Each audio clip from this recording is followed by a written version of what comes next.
Good afternoon friends.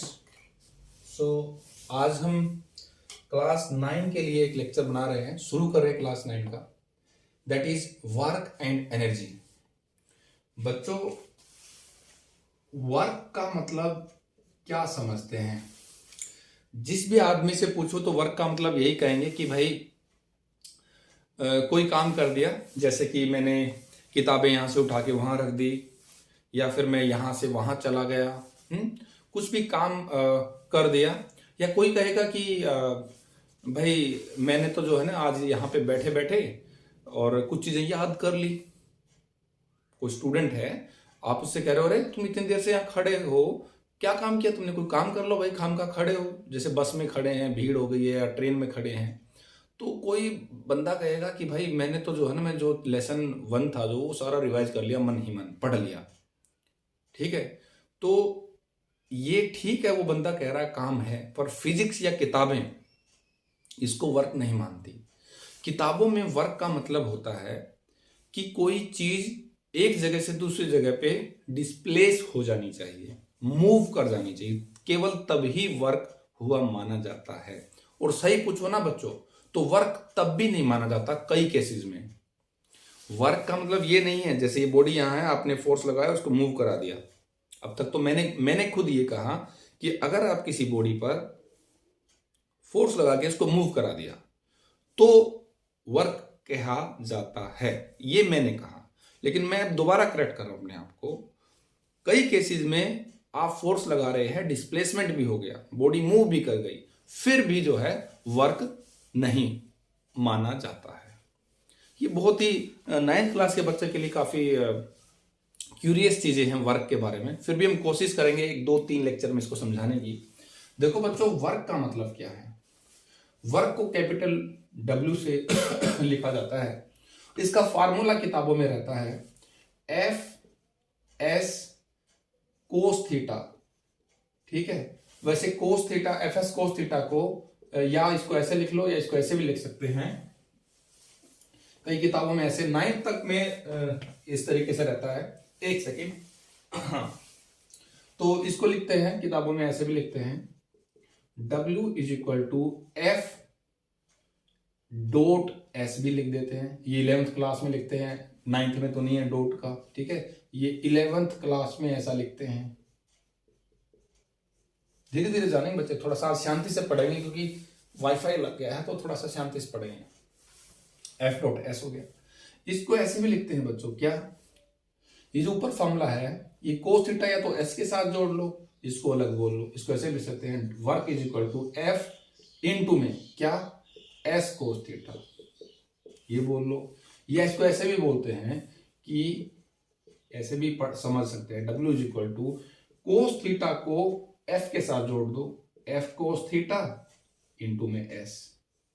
एक ही बात है भाई मल्टीप्लाई में हो रहे हैं, चाहे पहले इसके साथ कर लो फिर इसके साथ कर लो, बात एक ही, आंसर एक ही आना है। तो ये भी एक फार्मूला है इसका। वैसे एक ही फार्मूले के अलग अलग शक्ल हैं ये तो 11वीं क्लास में पढ़ते हैं, इसको तो भूल ही जाओ, डॉट प्रोडक्ट। ठीक है, ये केवल 11th के लिए है। आपके लिए ये ऐसे बोल लो, या ये कोस थीटा जो है S के साथ लगा लो, या कोस थीटा F के साथ लगा लो। तो ये फार्मूले हैं आपके 9th के हिसाब से वर्क के। यहां पर बच्चों साफ साफ पता चल रहा है कि F तो जो है F क्या है बच्चों? फोर्स है। F है फोर्स,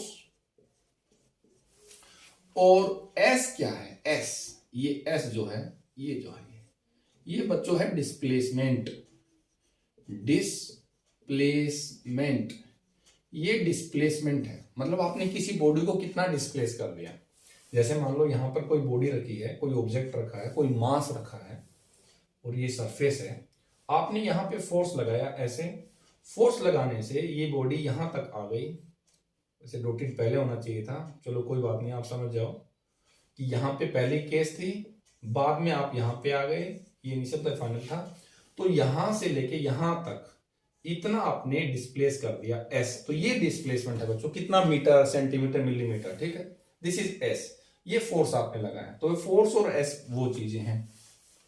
ये थीटा क्या है भाई? थीटा का जिक्र तब आता है बच्चों जब आप फोर्स लगाएं और डिस्प्लेसमेंट उस डायरेक्शन में ना हो। जैसे आप कैरम बोर्ड में देखते हो, कैरम बोर्ड में कैरम खेलते हैं ना, ऐसे मारते हैं। तो आप कई बार गिट्टी पे डायरेक्ट नहीं मारते, बल्कि थोड़ा साइड से टच करवाना चाहते हैं। साइड से टच करने पर कई बार वो गिट्टी उस होल में चली जाती है और हमारा काम बन जाता है ना। जैसे कई बार फुटबॉल में खेलते हैं, फुटबॉल में खिलाड़ी कई बार फुटबॉल को साइड से मारता है, फोर्स इधर लगा के वो उधर जाएगी, तिरछा तिरछा मारते हैं, है ना। तो कुछ कुछ वैसी ही चीज यहां पर भी है। अगर आप फोर्स लगा रहे हैं और डिस्प्लेसमेंट में कोई एंगल है, जैसे आप देखे छोटा बच्चा, किताब में दिया हुआ डायग्राम, एक छोटा बच्चा है कोई, ठीक है, उसके हाथ में एक रस्सी बंधी हुई है, उस रस्सी से ये यहां पर एक कोई गाड़ी है, मान लो कोई कार्ट है, इसको चला रहा है, तो ये बंदा आगे जा रहा है, तो इसने हाथ से इस रस्सी को पकड़ रखा है, तो इस तरीके से यहां पे एक फोर्स लगा रहा है ये बच्चा। और ये रोड है कोई, इस रोड पे ये भी है और ये भी है, तो इस रोड पे जब ये बंदा आगे चलेगा तो ये गाड़ी भी इस तरफ चलेगी, गाड़ी भी इस तरफ चलेगी, है ना। अच्छा, लेकिन फोर्स तो यहां लग रहा है, देखो फोर्स किसी एंगल पर है, ये इसको ऐसे खींचता है तो गाड़ी ऐसे चलती है आगे बढ़ करके। तो ये एंगल है डिस्प्लेसमेंट में, और एफ में कोई एंगल आ गया, मतलब दोनों एक लाइन में नहीं है कि फोर्स आपने इधर फोर्स लगाया, इधर ही डिस्प्लेसमेंट, ऐसा नहीं है। आपने फोर्स कहीं ऐसे लगाया और डिस्प्लेसमेंट ऐसे हो रहा है। अलग अलग केस हो सकते हैं, एफ और एस में कुछ भी एंगल हो सकता है। आपको ये समझ में नहीं आ रहा होगा शायद कई बच्चों को, ये जो मैं लिख रहा हूं बच्चों, ये होता है थीटा, इसको बोलते हैं थीटा, मतलब एंगल, थीटा मतलब एंगल, ठीक है बच्चों। एंगल की डेफिनेशन ये होती है जब दो लाइन आपस में काटती हैं, जैसे देखो एक लाइन ये हो गई, एक लाइन ये हो गई, ये दोनों लाइन आपस में काट रही है, इंटरसेक्ट कर रही है, तो जरूर एंगल बना होगा। दो लाइन जब काटती नहीं है तो कोई एंगल नहीं बनता है, जैसे काट नहीं रही है, या ये कह लो कि थीटा जीरो है, यानी कोई एंगल नहीं है ना। थीटा जीरो मतलब एंगल जीरो, कहते हैं ना मेरे पास कोई पैसा नहीं है, या ये कह लो पैसा जीरो है ना। तो थीटा जीरो मतलब एंगल कोई नहीं है, कोई काट ही नहीं रहा है, दोनों सेम डायरेक्शन में जा रहे हैं। तो बच्चों ये मैं सबसे कॉम्प्लेक्स केस लेके ही चीजों को बता दूंगा, उसी में सब कुछ आ जाएगा। जैसे इस तरीके का केस किताब में सिंपल 9th में दिया हुआ है कि इधर फोर्स लगा है, इधर डिस्प्लेसमेंट, ठीक है। एक बार ये केस लेके चलते हैं, उसमें सब सोल्व हो जाएगा। पहले आपको थीटा जानना होगा क्या होता है, और cos theta, sine theta, tan theta, एक बार उसको जानने की कोशिश करते हैं। देखो मान लो हमारे पास एक ट्रायंगल है, ये ट्रायंगल हो गई, ठीक है बच्चों। इस ट्रायंगल में मैंने इसको ए बोल दिया, इसको बी बोल दिया, इसको सी बोल दिया, ठीक है। कोई भी ट्रायंगल बना लिया और ये एंगल मैंने थीटा बोल दिया, कोई एंगल है थीटा। अच्छा, अब एंगल जो है कम से कम 3 तो याद कर लो बच्चों, कोई बड़ी बात नहीं है, आप 10वीं में होने जा रहे हो। एक साइन थीटा होता है, एक कोस थीटा होता है, और एक टेन थीटा होता है। 3 तो याद कर लो। साइन का मतलब क्या होता है, कोस का क्या होता है, टेन का मतलब क्या होता है। इसके लिए आप याद रखो, पंडित बद्री प्रसाद हर हर बोले, पंडित बद्री प्रसाद हर हर बोले, ठीक है। देखो P से परपेंडिकुलर, B से बेस, P से परपेंडिकुलर, ठीक है, H से हाइपोटेन्यूज और बेस, यानी कि बेस परपेंडिकुलर और हाइपोटेन्यूज है PH और B का मतलब। अच्छा, अगर आप ये पहले वाला टुकड़ा लेते हो परपेंडिकुलर अपॉन हाइपोटेन्यूज, तो वो साइन हो जाता है बच्चों। P/H लोगे तो उसे साइन कहा जाता है, P/H लोगे तो उसे साइन कहा जाता है, यहां पे लिख दो P/H। अब उसके बाद दूसरे नंबर पे क्या आया, B/H, इसको कोस कहा जाता है, साइन कोस टेन। देखो साइन कोस टेन, साइन क्या है, पहला रेशो P/H, कोस क्या है, दूसरा बेस बाय हाइपोटेन्यूज, टेन क्या है, परपेंडिकुलर अपॉन बेस। अब इस ट्रायंगल में बताओ बच्चों मुझे, एक सेकेंड है क्या इधर, इस ट्रायंगल में बताओ कि परपेंडिकुलर क्या है परपेंडिकुलर तो BC लग रहा है, यहां लिख दो BC। और हाइपोटेन्यूज क्या है भाई, हाइपोटेन्यूज तो AB है, AB लिख दिया। यहां पर बेस क्या AC है, और हाइपोटेन्यूज तो वही AB, परपेंडिकुलर वही BC, बेस क्या होता है बच्चों, ये होता है AC। तो ये हमने फॉर्मूले लिख दिए, उससे रट लिया था हमने, पंडित बद्री प्रसाद हर हर बोले से। पहले वाला part perpendicular upon hypotenuse sine हो गया, बेस अपॉन हाइपोटेन्यूज कोस हो गया, और तीसरा जो बचा परपेंडिकुलर अपॉन बेस वो टेन हो गया। अच्छा अब देखो भाई अगर मैं इसमें से इनको उठा लू, ये ठीक है, मैंने ये ले लिया, क्या क्या ले लिया, यहां से इन तीनों चीजों को मैं अलग से ले रहा हूं। देखो साइन थीटा यहां पे क्या है, साइन थीटा है यहां पे BC बाई AB, ठीक है। अगर मैं इनको क्रॉस मल्टीप्लाई करता हूं तो क्या हो जाता है बच्चों, sine theta into AB, sine theta into AB is equal to BC, ठीक हो गया, sine theta into AB is equal to BC। अब मुझे निकालना है BC की वैल्यू, BC की वैल्यू आ गई। देखो BC को क्या बोलेंगे, AB साइन थीटा, जो BC है इसको क्या बोल दें, AB साइन थीटा। ये जो BC है ना, देखो BC वो क्या है, AB साइन थीटा, BC जो होता है वो AB साइन थीटा है। अच्छा ऐसे ही यहां से देखो, कोस से आपने लिखा cos theta is equal to AC बटा AB, तो यहां से क्या आ रहा है बच्चों, AC क्या हो रहा है, AC is equal to AB cos theta, AB cos theta, तो AC की वैल्यू आ गई AB कोस थीटा, ये AC है, इसको क्या लिखें, AB कोस थीटा। तो आपके पास देखो BC की वैल्यू आ गई। अगर ये साइड देखो, ये जो इंक्लाइंड साइड है ऐसे, जिसको AB बोल रहे हैं हम, वो अगर हमें पता है तो उसका ये वाला हिस्सा क्या होगा, AB इंटू कोस। बच्चों जो भी एंगल होता है अगर उसको आप कोस में डाल दें तो वैल्यू कुछ आ जाती है, साइन में डालते हैं तो कुछ वैल्यू आती है, टेन में डालते हैं तो कुछ वैल्यू, धीरे धीरे समझेंगे। तो अगर ये AB है तो ये AB कोस थीटा होता है और ये AB साइन थीटा, बस इतना समझ लो, ये समझ में आ गया होगा इतना तो मैथ पढ़ रखा है। अब हमने पहले तो सीख लिया इसको, अब हम रट लगा लेंगे। क्या रट लगाएंगे, अगर कोई ऐसे वेक्टर है, वेक्टर मतलब कोई लाइन है, स्ट्रेट लाइन, कोई सीधी लाइन है, हमें ऐसी लाइनें तो पसंद हैं, ऐसी या ऐसी, भाई हम इनको आसानी से डील कर लेते हैं, ठीक है, ये वर्टिकल है बताते हैं, ये हॉरिजॉन्टल है, ये अगर ऐसे आ जाए तो बड़ी दिक्कत वाली बात है यार, ये तो बड़ा मुश्किल, कैसे समझे, किसी एंगल पे हो गई, ये तो पैरेलल थी, हॉरिजॉन्टल एक्स में, ये वाई में। ऐसे अगर कुछ दिया जाता है ना बच्चों, ऐसे इंक्लाइंड, आप उसको या तो ऐसे में तोड़ लेंगे या ऐसे में तोड़ लेंगे। कोई एक वेक्टर अगर इंक्लाइंड है, आप उसको वाई में मतलब ऊपर की तरफ वर्टिकल कंपोनेंट और एक्स में हॉरिजॉन्टल कंपोनेंट, उसमें तोड़ लेंगे। एक वेक्टर को दो अलग अलग कंपोनेंट्स में, रेक्टेंगुलर कंपोनेंट्स में ब्रेक कर सकते हो। वही हमने देखा, अगर ये AB है तो ये वाला कंपोनेंट AB कोस थीटा होता है और ये AB साइन थीटा, जबकि इनके बीच में थीटा इनके बीच में है। ध्यान से देख लो, मैंने ABC ट्रायंगल बनाई है, अगर थीटा यहां हो तो AB कोस थीटा ये होता है और साइन थीटा ये होता है, AB साइन थीटा, बस इसे रट लगा लिया। अब देखो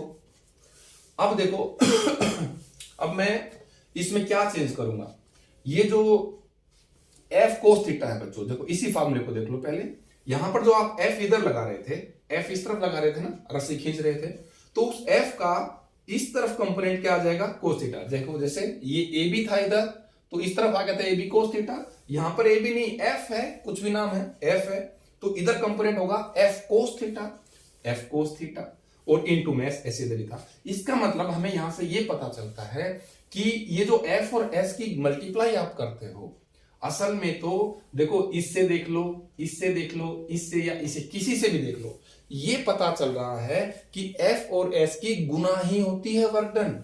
ओवरऑल कुल मिलाकर मैं तो यही कहूंगा वर्क होता है फोर्स और डिस्टेंस की गुना, लेकिन एक खास तरह की गुना है। ऐसे नहीं है कि 5 न्यूटन फोर्स है, 2 मीटर गया तो 5 दूनी 10 ही हमेशा होगा, नहीं भाई।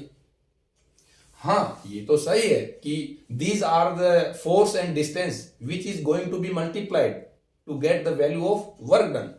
फोर्स और डिस्प्लेसमेंट की गुना होकर के ही वर्क आता है, लेकिन गुना कोई सीधी सादी गुना नहीं है भाई, थोड़ा सा सोच विचार करना पड़ता है इसमें। या तो मतलब ये F और S दोनों एक ही डायरेक्शन में होनी चाहिए।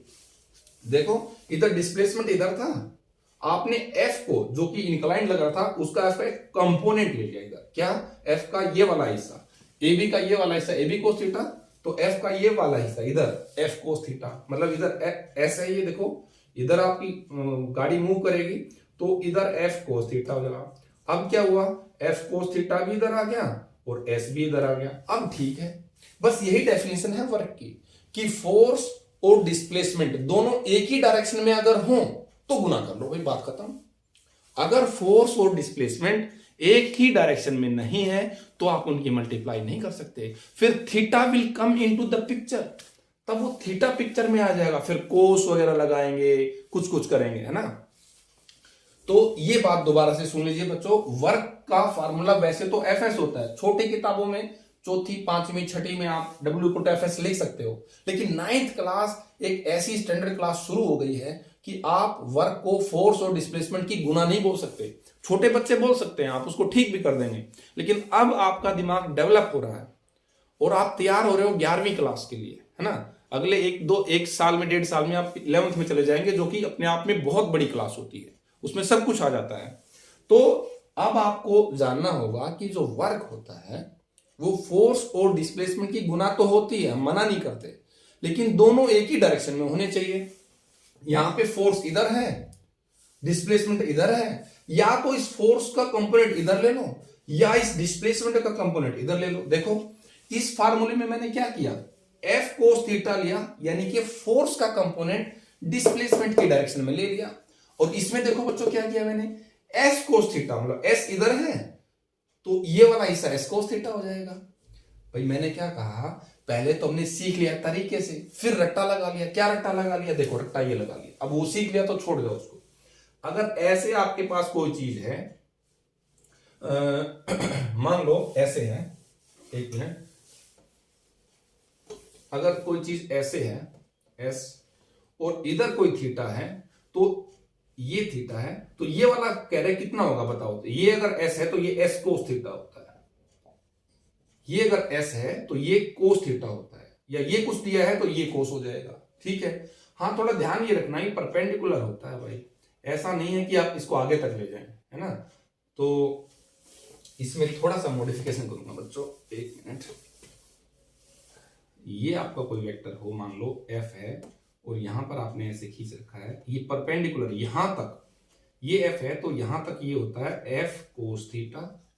देखो अगर ये थीटा हो तो यहां से यहां तक की दूरी, यहां से यहां तक की दूरी एफ कोस थीटा हो गई, और ये एफ था तो ये एफ कोस थीटा। ये कितना बचेगा भाई, क्या देखा, F sine theta, F sine theta, ये तो एफ कोस थीटा हो गया, ये एफ साइन थीटा हो गया। अब बच्चों जो ये दूरी है वही ऊंचाई ये भी होगी, देखो अगर आप ऐसे कर लो तो ये भी उतनी है, इसको भी आप एफ साइन थीटा कहेंगे। ये एफ कोस थीटा है तो ये भी एफ कोस थीटा, एक ट्रायंगल बन गया ना, रेक्टेंगल बन गया, ये भी एफ कोस थीटा होगा, ये एफ कोस थीटा, ये भी एफ कोस थीटा, ये एफ साइन थीटा, ये भी एफ साइन थीटा, बीच में ये एफ है, तो इसको बच्चों बीच वाले वेक्टर को बोलते हैं पेरेंट वेक्टर, मतलब बाप वेक्टर, ओरिजिनल वेक्टर, ठीक है। ये बीच वाला वेक्टर है, इसको बोलते हैं parent vector, PARENT, parent vector मतलब बाप वेक्टर, मतलब ओरिजिनल वेक्टर, रियल वेक्टर। अब इस वेक्टर के दो हिस्से हैं, कौन कौन से दो हिस्से हैं, एक तो एफ कोस थीटा है ये वाला, एक है एफ साइन थीटा ये वाला। आप कहोगे सर अब तक तो आप इसको एफ साइन थीटा, भाई बात तो वही है ना, उतने ही वैल्यू है, ठीक है। एक एफ साइन थीटा है, एक एफ कोस थीटा है, जो ये है आप इसको यहां भी बोल सकते हो, उतनी ही तो वैल्यू, जितनी लंबाई इसकी उतनी इसकी है। तो देखो जो ओरिजिनल वेक्टर होता है उसके दाएं बाएं इर्द गिर्द उसके दो कंपोनेंट होते हैं, दो टुकड़े होते हैं, उसके दो बच्चे होते हैं, डाटर कंपोनेंट। इन दोनों को बोलते हैं एफ कोस थीटा और एफ साइन थीटा, इनको बोलते हैं डाटर कंपोनेंट, मतलब उसके बच्चे हैं। और बच्चे जब जवान हो जाते हैं तो पापा को बीच में रखते हैं, बताया ना, सपोर्ट करने के लिए। देखो बाप बीच में, बच्चे एक लेफ्ट हैंड में से शोल्डर लगा लिया, एक ने उस पापा को बीच में लेके जा रहे हैं, एक बेटा इधर एक इधर और बीच में बाप है। तो पेरेंट वेक्टर बीच में और बच्चे साइड में, या ये कह लो ओरिजिनल वेक्टर यहां पर और कंपोनेंट इसके साइड में हो गया, ठीक है बच्चों। तो अब आपको रेक्टेंगुलर कंपोनेंट्स वेक्टर के करने आ गए, कोई बड़ी चीज नहीं है, आपको सीखनी चाहिए। मैं तो कहता हूं सीखना चाहिए, क्योंकि वर्क को अच्छे से समझने के लिए ये बेस है, अगर ये नहीं किया तो फिर वर्क के आप रट्टा ही लगाओगे, क्वेश्चन नहीं कर पाएंगे। ठीक है बच्चों, अब जो है हम कुछ क्वेश्चन कर लेते हैं, जैसे कि पहले टाइप जान लेते हैं, वर्क के टाइप कौन कौन से होते हैं। मैं कितना साफ करूं बताओ, यहां से उतार लिया, उतार लो एक बार पॉज करके, ठीक है। अब देखो वर्क, जैसे हम देसी में अपने घर में इधर उधर भाषा में बोल देते हैं कि भाई हमने वर्क कर दिया, इतना वर्क कर दिया, मैंने ज्यादा काम किया, तुमने कम काम दिया। यहां ऐसे कहने से बात नहीं बनेगी, यहाँ पे तो वर्क को मापना पड़ता है। जैसे कितनी भारी कोई चीज है, 2 किलो 5 किलो है, तो हम वर्क को भी मापते हैं। वर्क को कैसे मापते हैं, वर्क की यूनिट पता होनी चाहिए। वर्क इज ए, आपको बच्चों स्केलर और वेक्टर पता चल गया है। Work is a scalar quantity, work is a scalar quantity. Work एक स्केलर क्वांटिटी है, मतलब उसकी कोई डायरेक्शन नहीं होती। कहते मैंने काम किया, पूरों में काम कर दिया, work is a scalar quantity, कोई डायरेक्शन की जरूरत नहीं है, बस वैल्यू बता दो कि इतना काम कर दिया, ठीक है, स्केलर हो गया। दूसरा यूनिट क्या होंगी भाई, यूनिट तो एक बार हमें फार्मूला पता चल जाए, यूनिट आराम से आ जाएगा। फार्मूला क्या है, W is equal to F S cos theta. भाई ये कोस थीटा चाहे एस के साथ जोड़ लो चाहे एफ के साथ, कोई फर्क नहीं पड़ता, हमें तो बस दोनों चीज एक डायरेक्शन में चाहिए, अच्छी बात है। तो वर्क की यूनिट जो है वही यूनिट होंगी जो एफ की यूनिट होंगी, एस की यूनिट होंगी और थीटा की यूनिट होंगी। थीटा की तो बच्चों कोई यूनिट नहीं होती है, उसको डिग्री बोलते हैं, पर वो थीटा उसको काउंट नहीं करते। तो यानी कि आप एफ की यूनिट निकाल लो, एस की यूनिट निकाल लो, निकाल क्या लो पता है तुम सबको, एफ की यूनिट और एस की यूनिट यानी कि डिस्प्लेसमेंट की यूनिट को गुना कर दो, वही वर्क की हो जाएगी। तो देखो unit of work, unit of work क्या हो जाएंगी, unit of force, unit of force multiply में यूनिट ऑफ डिस्प्लेसमेंट। बच्चों डिस्प्लेसमेंट पता है ना, हमने बहुत अच्छे से किया है, एक शुरुआत वाले पॉइंट से फाइनल पॉइंट के बीच की दूरी, मतलब डिस्टेंस या minimum distance between the 2 points, initial and final points. तो भाई यहां पे देखो यूनिट ऑफ फोर्स, फोर्स की यूनिट क्या होती है, न्यूटन होती है भाई। यूनिट ऑफ डिस्प्लेसमेंट ये होती है मीटर। तो unit of force, unit of work, work की यूनिट क्या हो गई, न्यूटन मीटर। वर्क यूनिट क्या हो गई, तो यूनिट का आंसर आ गया आपके पास न्यूटन मीटर। अभी आप न्यूटन यूनिट लिख रहे थे तो न्यूटन मीटर हो गया। एक्चुअल में बच्चों न्यूटन मीटर की बजाय इसको जूल ज्यादा बोला जाता है। न्यूटन मीटर कह लो या जूल, JOULE जूल, और नोटेशन है कैपिटल J का। न्यूटन मीटर को ही जूल कहा जाता है, न्यूटन मीटर को जूल कहा जाता है। 1 newton metre equal to 1 joule. इसमें डेफिनेशन पूछी जाती है कि भाई 1 जूल वर्क क्या होता है, डिफाइन 1 जूल वर्क। तो आप क्या कहोगे, देखो वर्क होता है F into S, F into S, theta तो कुछ भी हो एक वैल्यू आती है, गुना हो जाती है, F इंटू एस। तो भाई आपको वर्क की यूनिट निकालनी है। वर्क की यूनिट हमने बताई जूल होता है, तो इधर वर्क है तो 1 joule is equal to 1 newton into में 1 मीटर। तो 1 joule is equal to 1 newton metre, 1 गुना 1 1 हो गया। तो 1 जूल वर्क कब कहेंगे, 1 जूल वर्क कब कहेंगे, जब 1 न्यूटन फोर्स लगा के किसी भी बॉडी को आप 1 मीटर तक खिसका दो। 1 न्यूटन फोर्स लगा के किसी बॉडी को 1 मीटर तक अगर आप खिसका दोगे तो भाई आपने 1 जूल काम कर दिया। ठीक है, समझ में आ गई डेफिनेशन। फिर बताएं, देखो ये कोई बॉडी है, आपने 1 न्यूटन फोर्स लगाया इस पे, 1 न्यूटन लगा दिया और ये 1 मीटर आगे चलेगी, तो जरूर इसमें 1 जूल का वर्क हो गया। तो 1 joule of work is said to be done when a force of 1 newton displace a body through 1 metre. जब किसी बॉडी को 1 न्यूटन का फोर्स 1 मीटर तक धकेल दे तो भाई 1 जूल का काम हो गया। ठीक है, अब हम पढ़ते हैं बच्चों टाइप ऑफ वर्क। वर्क कितने तरह के होते हैं, ये हो गया, सब समझ में आ गया। नहीं आए तो रिपीट करके देखना, ठीक है। चलो मैं इसको साफ कर रहा हूं। अब टाइप, इसको नहीं साफ करना क्योंकि इससे में जरूरत पड़ेगी। टाइप ऑफ वर्क बच्चों, वीडियो लेक्चर में मैं कई बार रिपीट जरूर कर देता हूं, लेकिन रिपीट करने की जरूरत नहीं होती, आप खुद उसको रिपीट करके देखो, बार बार बोलने की क्या जरूरत है भाई। अगर आप ऑफलाइन पढ़ रहे हो तो रिपीट करके बताना चाहिए टीचर को, लेकिन यहां मेरे ख्याल कोई जरूरत नहीं है, आप उसको बार बार देखेंगे तो समझ में आ जाएगा। अब जो है हम पढ़ते हैं टाइप ऑफ वर्क। कई तरह के वर्क होते हैं, type of work, types of work. एक होता है बच्चों पॉजिटिव वर्क।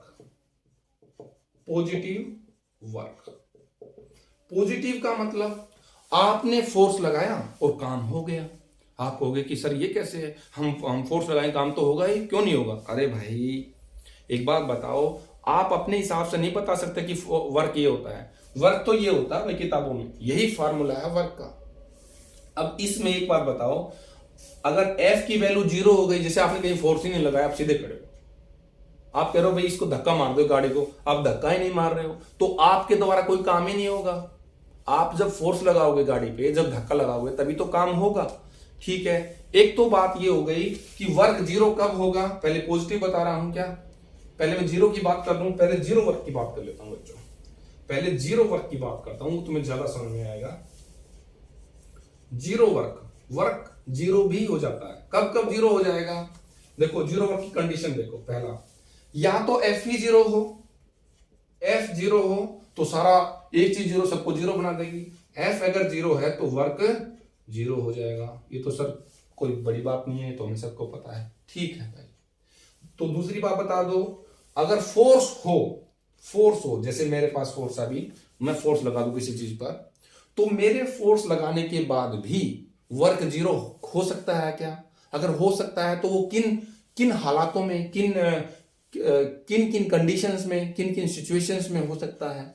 आपने फोर्स लगा दिया, मतलब ये वैल्यू नहीं है, मतलब वो वैल्यू 0 नहीं है, 5 न्यूटन 10 न्यूटन कुछ फोर्स लगाया है, तो सर एस 0 होगा। हो सकता है आपने फोर्स लगाया, जैसे ये दीवार है, इस दीवार को हम, इस बोर्ड को हम धक्का लगाएं, ऐसे कितना ही धक्का लगा लें ये नहीं मूव करेगा, मतलब डिस्प्लेसमेंट 0। इस फार्मूले में कुछ भी 0 डाल दो, या तो एस 0 डाल दो या एफ 0 डाल दो, तो वर्क 0 हो जाएगा, है ना। तो दूसरी बात हमने बताया, अगर डिस्प्लेसमेंट 0 है, अगर डिस्प्लेसमेंट 0 है तो भी वर्क 0 हो जाएगा। क्यों? क्योंकि भाई ये भी प्रोडक्ट में है। तीसरी बात, इंटरेस्टिंग केस, फोर्स भी है, डिस्प्लेसमेंट भी है, तब भी वर्क 0 हो जाएगा भाई। कैसे? देखो, अगर अब की बार एक चीज और है इस फार्मूले में, क्या चीज है? थीटा। ये थीटा भी तो है, कोस थीटा लगा लो, कोस थीटा। अगर कोस, देखो एफ 0 हो जाए तो वर्क 0 हो जाएगा, एफ 0 हो तो 0 हो जाएगा। तीसरी चीज क्या है? Cos theta. अगर कोस थीटा 0 हो जाए, अगर कोस थीटा की वैल्यू 0 हो तब भी वर्क 0 हो जाएगा। कोस थीटा की वैल्यू 0 कब होती है, इसके बारे में थोड़ा सा बताऊंगा बच्चों। कोस थीटा की वैल्यू 0 कब होती है?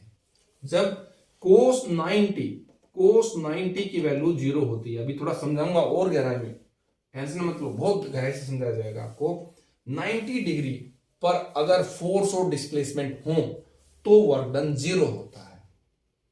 अगर 90 डिग्री पर फोर्स और डिस्प्लेसमेंट हो तो वर्क डन 0 होता है। सर ऐसा कौन सा केस हो गया? देखो,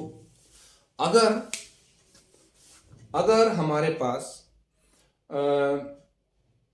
कोई वेट रख रखा, कुली है, जैसे सिर पे बोझा लेके जा रहे, एक सूटकेस रखी है, किताबों में दिया हुआ, तो वो सिर पे सूटकेस रख के आगे जा रहा है ऐसे पकड़ के यूं, तो क्या होगा भाई? आपने तो फोर्स लगाया सूटकेस पे आगे की तरफ, तभी सूटकेस आगे जा रही है, ठीक है। आपने फोर्स लगाया तो आपने फोर्स इधर लगाया, सूटकेस भी उधर गई, थीटा 0 है तो एफ एस के हिसाब से कोई वर्क की वैल्यू आ जाएगी। लेकिन बच्चों, ये तो आपने एक फोर्स देखा, आप जानते हैं अभी आपने फोर्स के बारे में पढ़ना शुरू ही किया है, हमने कितने सारे फोर्स आपको बताए।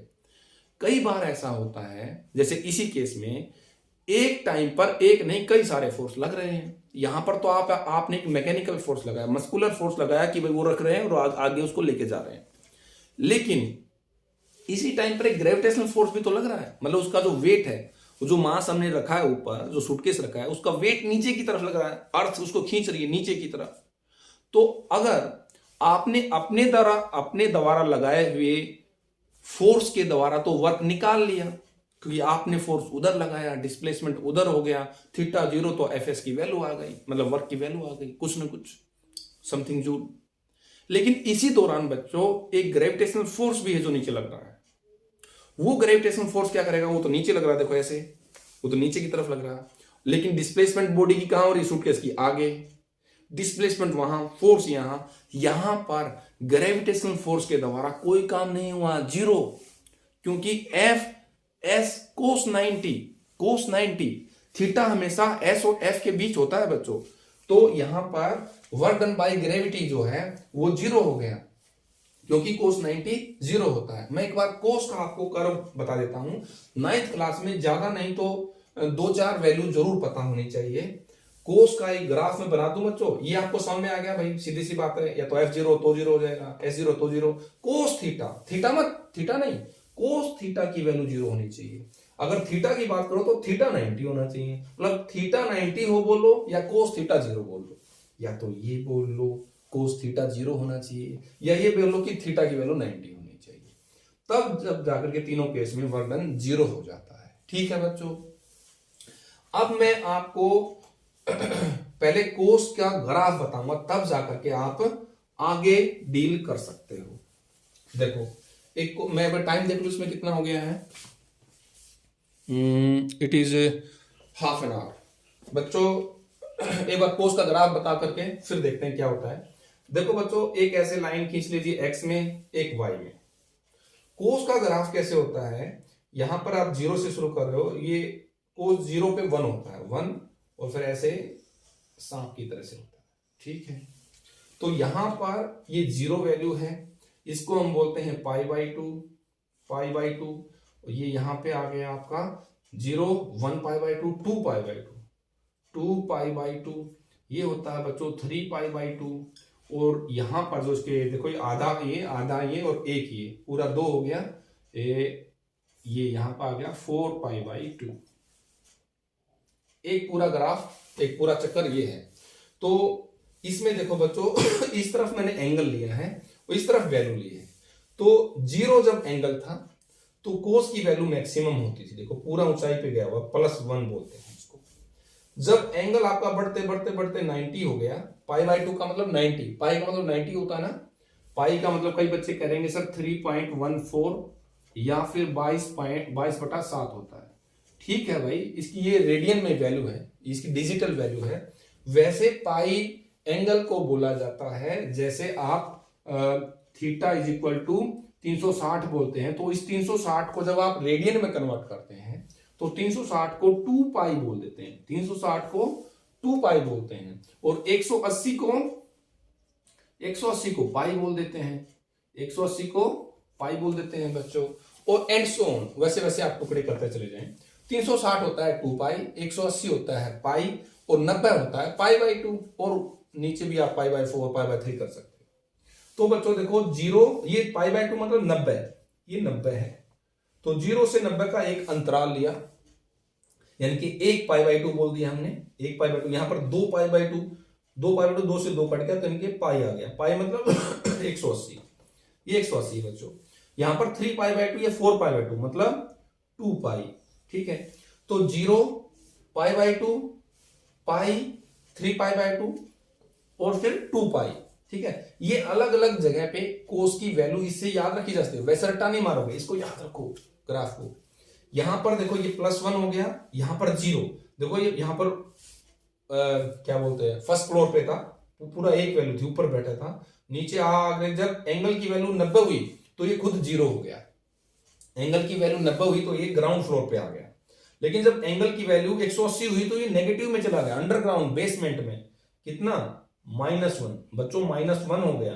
जब कोस की वैल्यू 180 हो, कोस 180, जब थीटा की वैल्यू 180 हो तो कोस 180 को -1 बोलते हैं।